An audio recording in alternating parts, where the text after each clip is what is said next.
भैया भैया भैया भैया भैया भैया भैया वो सभा ना है, चिंतन सभा है, शांत रहो। मेरे भाइयों, जिस समय कांग्रेस की सरकार थी, मेरी माताओं बहनों, जिस समय कांग्रेस की सरकार थी, मनमोहन सिंह इस देश के प्रधानमंत्री थे। उन्होंने एक बयान दिया कि इस देश के संसाधन पर पहला हक मुसलमान का है। मोदी जी ने क्या किया? कोई बयान नहीं दिया। लेकिन मोदी जी ने कोई बयान नहीं दिया। मनमोहन ने कहा था इस धन के संसाधन पर, माने इस देश के धन पर पहला हक मुसलमान का है। मोदी जी ने करके दिखा दिया, इस देश के संसाधन पर पहला हक गरीब का है, गांव का है। करके दिखा दिया। और इसीलिए हमारा नारा है सबका साथ, सबका विकास, सबका विश्वास। अगर कॉलोनी हिंदू को भी मिली है तो मुसलमान को भी मिली है। अगर बिजली का फायदा हिंदू उठा रहा है तो मुसलमान भी उठा रहा है। अगर गल्ला हिंदू को मिल रहा है तो मुसलमान को मिल रहा है। लेकिन मेरे भाइयों, हम यहां की बात तो नहीं जानते। कुछ लोग इस समय गांव में दाल लेते हैं, चावल लेते हैं, गेहूं लेते हैं, नमक नहीं लेते। नमक नहीं लेते, मोदी का नमक नहीं खाएंगे, बिजली लेंगे। ये क्या है? मैंने कहा जिन्ना जो जड़ छोड़ करके चले गए, आज वो जड़ फिर से निकल रही है। और मेरे भाइयों, कभी कभी भैया है सिपाही जी, सिपाही जी आप मत बोलो, आप छोड़ो। तो मैं कह रहा था, सरदार मनमोहन सिंह बयान देकर के गए थे कि इस देश के संसाधन पर पहला हक मुसलमान का है। मोदी जी ने बिना कहे ये साबित करके दिखा दिया कि पहला हक अगर किसी का है तो गरीब का है। और मोदी जी के दिल में गरीब बसा हुआ है। और मैं इस बात को गर्व से कह सकता हूं, इस बार भारतीय जनता पार्टी की दोबारा सरकार बनने जा रही है और उसमें सबसे बड़ा योगदान, रुक जाओ, उसमें सबसे बड़ा योगदान इन गरीबों का है। और खजर भजर है तो बावन ठाकुर में है, इनमें खजर भजर नहीं है। और इन्हीं के बदौलत 2014 के पहले हम नंबर 2 के नागरिक थे। कुछ कहा जाए, कुछ समझा जाए, 2014 के पहले हम नंबर 2 के नागरिक थे। लेकिन 14 के बाद अब कोई फतवा नहीं जारी करता और कोई उनसे फतवा जारी कराने के लिए नहीं जाता। लेकिन 2014 के बाद हम नंबर 2 के नागरिक थे, आज नंबर 1 के नागरिक हैं। और याद रखना मेरे भाइयों, चंद्रगुप्त के कार्यकाल तक चले जाओ, विक्रमादित्य के काल तक चले जाओ, और हो सके तो उसके पहले भी चले जाओ।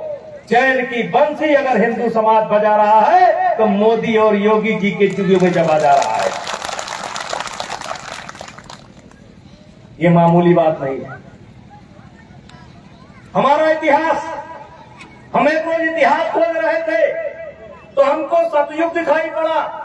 हम इतिहास खोज रहे थे तो हमको त्रेता दिखाई पड़ा। हम इतिहास खोज रहे थे तो हमको द्वापर दिखाई पड़ा।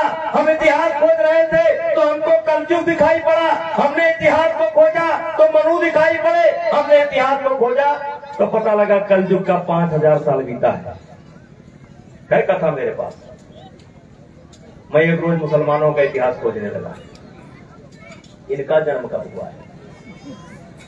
1600 वर्ष पहले। मोहम्मद साहब का है कब आए? 6वीं शताब्दी। अरे मेरे भाइयों, किससे मन की बात कहूं मैं, सुनने को तैयार कौन है? फुर्सत किसको कितनी है, लगे हुए सब अपने अपने, सबको अपनी अपनी है। सतयुग का इतिहास, त्रेता का इतिहास, द्वापर का इतिहास, कलयुग का इतिहास लाखों लाखों वर्ष का हमारा इतिहास है और एक का मात्र 1600 वर्ष का इतिहास है। मेरे भाइयों, मेरी माताओं बहनों, हिंदू के नाम पर कोई देश नहीं है दुनिया में, कोई देश नहीं। मुसलमान के नाम पर 57 देश है भैया, 57। किससे बन की बात कहूंगा। हिंदू के नाम पर एक देश हमारा पड़ोसी नेपाल हुआ करता था, चीन ने खा लिया। 57। किससे मन की बात कहूं मैं। सुनने को तैयार कौन है? इनके खिलाफ अखिलेश बाबू नहीं बोलेंगे, अखिलेश यादव नहीं बोलेंगे। और इसीलिए मैं कभी कभी कहता हूं कि समाजवादी पार्टी की तरफ से जो भी ठाकुर साहब नाच रहे हैं नाचे, जो भी पंडित जी नाच रहे हैं नाचे,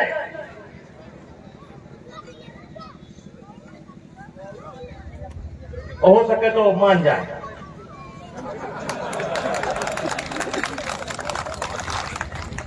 लेकिन जिसको नाचना हो नाचे, जिसको गाना हो गावे। जीत का सेहरा अगर किसी के सर पर बंधेगा समाजवादी पार्टी का, तो किसी तिवारी पर नहीं बंधेगा, किसी ठाकुर पर नहीं बंधेगा, किसी कुर्मी पर नहीं बंधेगा, कभी किसी दलित पर नहीं बंधेगा। जीत का सेहरा अगर बंधेगा तो किसी रमजान के नाम पर बंधेगा। किससे मन की बात कहूं मैं। सुनने को तैयार कौन है। कोरोना आया, मोदी जी ने नई बीमारी की, अपने साथ साथ 150 देशों की मदद की, अपने साथ साथ 150 देशों की मदद की। यही बिहार के मुख्यमंत्री नीतीश कुमार ने अपने लोगों को ले जाने से मना कर दिया, लेकिन केजरीवाल ने जब दिल्ली बॉर्डर पर लाखों लोगों को छोड़ने का काम किया, बाबा योगी आदित्यनाथ ने लगा करके बस सबको उठा करके हर गरीब को उनके घर तक पहुंचाने का काम किया। कोटा में जो हमारे बच्चे रहते हैं उनको भी उठाने का काम किया। और मोदी जी ने तो दुनिया में जो भारतीय फंसे थे मजदूर के रूप में, पढ़ाई करने वाले के रूप में, डॉक्टर के रूप में, सबको उठा लाने का काम किया। पाकिस्तान नहीं उठा पाया। और इसीलिए मैं कहता हूं कि जहां न जाए कवि वहां जाए रवि। जहां कवि का दिमाग नहीं जाता, जहां पत्रकार का दिमाग नहीं जाता, वहां सूरज की किरणें पहुंचती है। और जहां किसी का दिमाग नहीं जाता वहां नरेंद्र मोदी का दिमाग जाता है। ये अम्मा लोगों का जब खाता खोला जा रहा था तब लोग कह रहे थे जब कुछ देख नहीं रहा तो खाता काहे खुलवावत है। अरे दुर्भाग्य है इस देश का। देश की आधी आबादी का बैंक में खाता नहीं था। आज मोदी जी ने, एक समय था राजीव गांधी ने बयान दिया था कि मैं 100 रुपया भेजता हूं तो 15 रुपया पहुंचता है। अभी 2000 भेजत है, एक बांटे काम हमें मिनटू दे दिया होते तो कुछ खर्चा वर्चा निकाली था पर कितना निकाली। संध्या 11 सुबह गिर जाता। ये मोदी यहाँ पहले भाग भाग भाग, अब आधा किलो दे दियो अम्मा, आधा किलो दे दियो। इंतजाम कैसे हुआ? अब अंगूठा में लगेगा तो गल्ला में खारिज हुई। अगर एक इंतजाम न करते मशीनिया का ना तो वही रात भाग भाग भाग। ये मोदी यहाँ है, जहाँ चौक दिमाग न जाए वहां मोदी दिमाग जाता है। और मेरे पढ़ने वाले लिखने वाले बच्चों, अरे जनरेट पर जाओ। इस कोरोना काल में जो काम हुआ है, आज दुनिया के अंदर हर छठी दवाई भारत की है।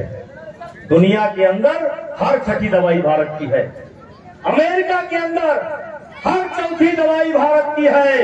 और मैं आपको बताने जा रहा हूं कि कोरोना काल के अंदर जो काम दवाई के क्षेत्र में हुआ है, ये आगे आपको चल करके सोने की चिड़िया फिर बनाने वाला है। केवल एक यही सब्जेक्ट है जो आपको सोने की चिड़िया बना देगा।